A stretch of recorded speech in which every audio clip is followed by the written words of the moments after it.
नमस्ते। देखिए, सिनेमा जो है ना, वो सिर्फ एंटरटेनमेंट का जरिया नहीं होता, बल्कि हमारी सोच पर भी गहरा असर डालता है।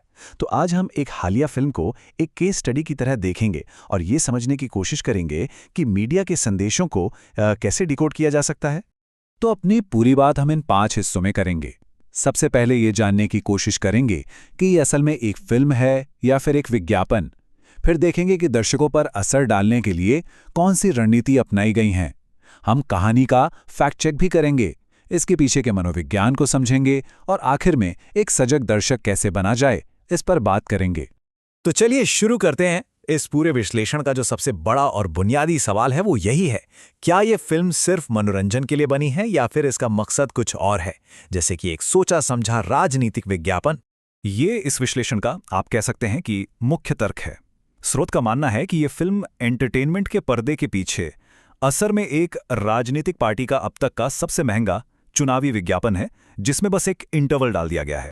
अच्छा, स्रोत अपने इस दावे को साबित करने के लिए असल दुनिया से कुछ उदाहरण भी देता है, जैसे असम के मुख्यमंत्री का वो बयान जिसमें उन्होंने कहा कि फिल्म देखने वाले लोग बीजेपी को वोट देंगे, या फिर पार्टी के ऑफिशियल सोशल मीडिया हैंडल से फिल्म के गानों का प्रचार में इस्तेमाल किया जाना। चलिए अब अगले हिस्से पर चलते हैं और ये समझते हैं कि फिल्म को बनाया कैसे गया है। स्रोत के विश्लेषण के मुताबिक फिल्म बनाने वालों ने दर्शकों के दिमाग पर असर डालने के लिए कुछ बहुत खास सोची समझी तकनीकों का इस्तेमाल किया है।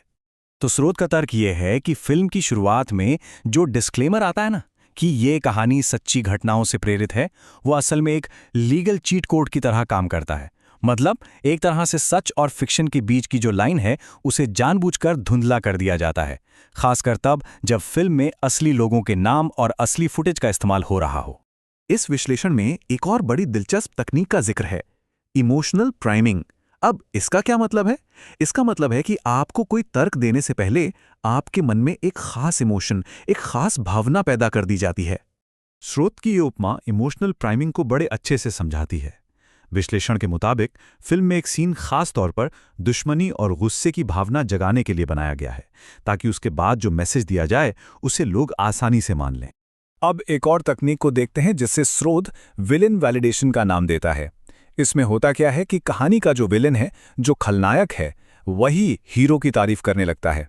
यह तकनीक काम इसलिए करती है क्योंकि सोचिए, जब आपका दुश्मन ही आपकी तारीफ करने लगे तो आप कितने ज्यादा शक्तिशाली लगते हैं। स्रोत फिल्म से उदाहरण देता है जहां दाऊद का किरदार प्रधानमंत्री की तारीफ करता है। इसकी तुलना कुछ ऐसी है जैसे थानोस कहे कि उसे स्पाइडरमैन से डर लगता है। ठीक है, अब आते हैं सबूतों पर। इस हिस्से में हम फिल्म में दिखाई गई कुछ बड़ी बातों की तुलना उन रिकॉर्ड्स और डेटा से करेंगे जिनका जिक्र स्रोत में किया गया है। देखते हैं कि तथ्य क्या कहते हैं। फिल्म में यह दावा है कि अमेरिका प्रधानमंत्री को सत्ता में आने से रोकना चाहता था, लेकिन स्रोत के मुताबिक तथ्य कुछ और ही कहानी कहते हैं। जैसे अमेरिकी राष्ट्रपति ने तो नतीजों के दिन ही फोन करके बधाई दी थी। अमेरिकी राजदूत चुनाव से 3 महीने पहले ही उनसे मिल चुके थे। और तो और पाकिस्तान के एक पूर्व आईएसआई चीफ ने भी कहा था कि आईएसआई प्रधानमंत्री को पसंद करती है। अब नोटबंदी की बात करते हैं।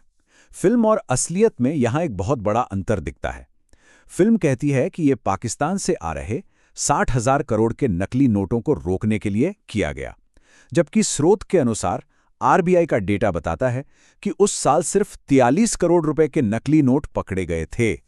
और जरा इस नंबर पे गौर कीजिए, 99.3%। ये बहुत बड़ा नंबर है। स्रोत की माने तो 2018 की आरबीआई की एनुअल रिपोर्ट के हिसाब से जितने भी पुराने नोट बंद हुए थे, उनमें से 99.3% वापस बैंकिंग सिस्टम में आ गए थे। स्रोत का दावा है कि फिल्म नोटबंदी के उन असली नतीजों को जानबूझकर छिपा लेती है जिनका लोगों ने सामना किया था, जैसे कि आर्थिक गतिविधि में आई गिरावट या फिर नकदी संकट और लंबी लाइनों की वजह से हुई वो दुखद मौतें। तो चलिए अब जरा बड़े पैमाने पर देखते हैं, इस तरह की कहानी गढ़ने का आखिर मनोवैज्ञानिक असर क्या होता है। स्रोत के मुताबिक ये हमारी पब्लिक मेमोरी यानी हमारी सामूहिक याददाश्त को बदलने की एक कोशिश है।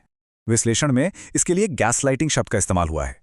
एक मनोवैज्ञानिक तिकड़म है जिसका मकसद होता है किसी को ये यकीन दिला देना कि उनकी अपनी यादें, उनके अपने अनुभव ही गलत हैं। स्रोत का दावा है कि फिल्म असल में हमारे खुद के अनुभवों पर एक नई काल्पनिक कहानी थोपने की कोशिश कर रही है, चाहे वो नोटबंदी के दौरान एटीएम की लंबी लाइनें हों या पुलवामा हमले से जुड़ी खुफिया नाकामी। फिल्म उन सब यादों को मिटाकर एक हीरो वाली कहानी पेश करती है। चलिए अब इस पूरी बातचीत को समेटते हैं। ये सारी बातें मीडिया को समझने के लिए एक प्रैक्टिकल सबक की तरह हैं। तो ये एक छोटी सी चेकलिस्ट है जो किसी भी मीडिया को देखते समझते वक्त काम आ सकती है। डिस्क्लेमर पर सवाल उठाएं, इमोशनल प्राइमिंग को पहचानें, दावों को फैक्ट से मिलाएं और सबसे ज़रूरी, हमेशा ये ध्यान दें कि कहानी में क्या बताया जा रहा है और क्या छिपाया जा रहा है। आखिर में बस इतना ही कि इस विश्लेषण का मकसद ये बताना बिल्कुल नहीं है कि क्या सोचना चाहिए, बल्कि इसका मकसद क्रिटिकल थिंकिंग के लिए कुछ टूल्स देना है, ताकि हम ये सवाल पूछ सकें कि कोई कहानी हमें किस तरह से बताई जा रही है। तो इस चर्चा को यहीं खत्म करते हैं, लेकिन एक सवाल के साथ। क्या हमारे आसपास और भी ऐसा मीडिया है जो हमें कोई प्रोडक्ट, कोई आइडिया या कोई नैरेटिव बेच रहा है और हमें इसका पता भी नहीं चल रहा? सोचिएगा ज़रूर।